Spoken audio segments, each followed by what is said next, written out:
अगर इंडिया को सेमीफाइनल में जाना है तो इंडिया को विराट कोहली मांगता है। अब विराट तो इंडिया के लिए खेल नहीं रही, तो सवाल यह है कि कौन बनेगा अगला विराट कोहली। मतलब कौन वो होगा जो वो करके दिखाएगा जो 2012 या 2022 में विराट कोहली ने करके दिखाया था। क्या वो अभिषेक शर्मा होंगे, क्या वो ईशान किशन होंगे, तिलक वर्मा होंगे, या फिर संजू सैमसन को जगह मिलेगी, या फिर हम मान लेंगे सूर्या, हार्दिक, शिवम, रिंकू, इनमें से कोई होगा। वेल, ये सवाल बहुत इंपॉर्टेंट है, और ये सवाल इंपॉर्टेंट इसलिए है क्योंकि इंडिया एक्चुअली विराट कोहली मांग रही है। हाँ, वो पारी जो विराट ने 2012 में खेली थी श्रीलंका के सामने, जब 300 प्लस का स्कोर चेस करना था और यह था कि भाई साहब 40 ओवर में जीत जाना है, और विराट ने 36 ओवर में मारे खत्म कर दिया था। या फिर वो वाला मैच जहां पर पाकिस्तान के सामने, आपको याद होगा कि 8 पे 28 शहीद थे, पावर प्ले में 3 विकेट गिर गए थे, और उसके बाद इंडिया मैच जीत गई थी। इंडिया को वही मांगता है क्योंकि इस वक्त इंडिया की हालत खराब है। इंडिया सर्वाइवल मोड पर है, और ज्यादातर एक्सपर्ट जो हैं वो ये कह रहे हैं कि सुपर 8 से इंडिया सेमीफाइनल में बहुत मुश्किल से जाने वाली है, क्योंकि साउथ अफ्रीका ने हमें 76 रनों से हराया है। हमारा नेट रन रेट -3.80 है, और 2 मुकाबले हैं। हालांकि मेरा यह मानना है कि कुदरत के निजाम की जगह इंडिया अभी भी चाहे तो विराट कोहली बनकर यहां से पॉजिटिव हो सकती है। मतलब बहुत टफ नहीं है, टफ है, लेकिन फिर वही कहानी, अगर आप वर्ल्ड कप जीतने ख्वाब देखते हैं तो आपको चमत्कार करके दिखाना होगा, क्योंकि वैसे भी आप इस वर्ल्ड कप में 300 वाली टीम बनकर आए थे। इस वर्ल्ड कप में आप वो टीम बनकर आए थे जिसने कहा था कि औकात औकात का फर्क है, हम जुपिटर पर खेलते हैं बाकी अर्थ पर। और वही इंडिया अगर जिम्बाब्वे के सामने करती है तो फिर शायद हो जाए। मसलन इंडिया अगर पहले गेंदबाजी करती है और जिम्बाब्वे को 90 रन पर रोक देती है, और टारगेट जो है 9 ओवर में चेस कर लेती है, तो फिर नेट रन रेट में सडनली जमीन आसमान का फर्क आ जाएगा। लेकिन अगर टारगेट 150 तक पहुंचता है और इंडिया 11 ओवर के अंदर जीत दर्ज करती है तो भी थोड़ा होगा मुश्किल, लेकिन फिर भी हो सकता है, पॉजिटिव में हम आ जाएंगे।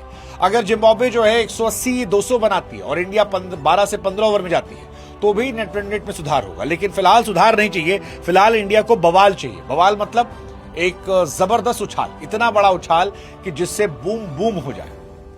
अब सवाल कि अगर इंडिया पहले बैटिंग करती तो क्या होगा।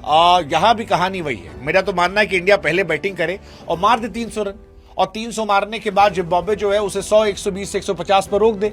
अगर इंडिया 150-200 से जीत जाती है तो फिर जो माइनस में है वो सडनली पॉजिटिव आएगा, और पॉजिटिव में भी हम ठीक ठाक ऊपर हो जाएंगे। मतलब 2012 में तो हमने यही किया था ना, श्रीलंका ने 320 बनाए थे, हम ये मान रहे थे कि इंडिया बाहर हो जाएगी। इंडिया को पता चल गया था कि भाई 40 ओवर में आपको मैच जीतना है, और सारी कहानी वहीं से निकली थी।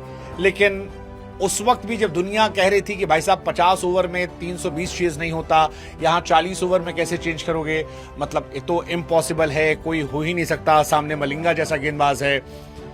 तब इंडिया ने मारा था और जबरदस्त मारा था। मतलब ऐसा मारा था कि सचिन सहवाग के आउट होने के बाद भी विराट ने वो मैच अकेले अपने दम पर जिताया था, सिंगल हैंडेडली 86 गेंदों पर 133 रन। मुझे तो इनफैक्ट वो ओवर याद है मलिंगा का, जिसमें 37th ओवर था, 33rd या 4th ओवर था, जिसमें विराट कोहली ने एक छक्का और 4 चौके मारे थे। मतलब वो कमाल था। 20 गेंद रहते हमने वो मैच जीता था, 40 ओवर भी नहीं खेला था, और 320 जो है वो हमने उस दिन 36.4 ओवर में हासिल कर लिया था।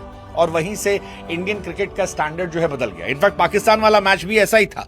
इंडिया ने पाकिस्तान वाले मैच में भी 8 पे 28 जो था, हारिस रऊफ को 2 छक्का, नवाज को मारा, और इंडिया मैच जीत गई थी। सो मैं एक्सपेक्ट कर रहा हूं कि अगर इंडिया वाकई में वर्ल्ड कप उठाना चाहती है तो अब उसे साउथ अफ्रीका या फिर वेस्ट इंडीज पर निर्भर नहीं होना होगा। उसे सोचना होगा कि भाई साहब हमारे पास ऑप्शन है। आप पहले बैटिंग कर रहे हो, आओ स्कोर बोर्ड पर 300 ठोको और उनको 100-150 पर ऑल आउट करो, अपना नेट रेट पॉजिटिव कर लो। अगर आप पहले बॉलिंग करो 100-125 पर उनको ऑल आउट करो, और आप 7 ओवर, 8 ओवर, 9 ओवर, 10 ओवर में मैच खत्म करो और जीत के चले जाओ। अगर आप ये कर ले रहे हो तो आपकी बल्ले बल्ले है, और अगर आप ये नहीं कर पा रहे हो तो it's better pack your boots. क्योंकि कुदरत के निजाम से आप यहां जीत भी जाओगे तो आगे लटक जाओगे। फलानी टीम फलाने को, फलाना धमाके को, ये सब चलता नहीं है। कुदरत के निजाम से वर्ल्ड कप नहीं जीताते। वर्ल्ड कप जीतना है तो फिर आपको जज्बा दिखाना पड़ेगा। जज्बा टॉप ऑर्डर से अभिषेक को, ईशान को, तिलक को। ईशान पर तो फिर भी भरोसा है, अभिषेक तिलक को दिखाना है। अब अभिषेक और तिलक जो है, अगर ये उस मोड में आते हैं विराट कोहली वाले, तो इंडिया वापस आ जाएगी। लेकिन सवाल फिर वही है, कौन बनेगा इंडिया का अगला विराट। Let's see.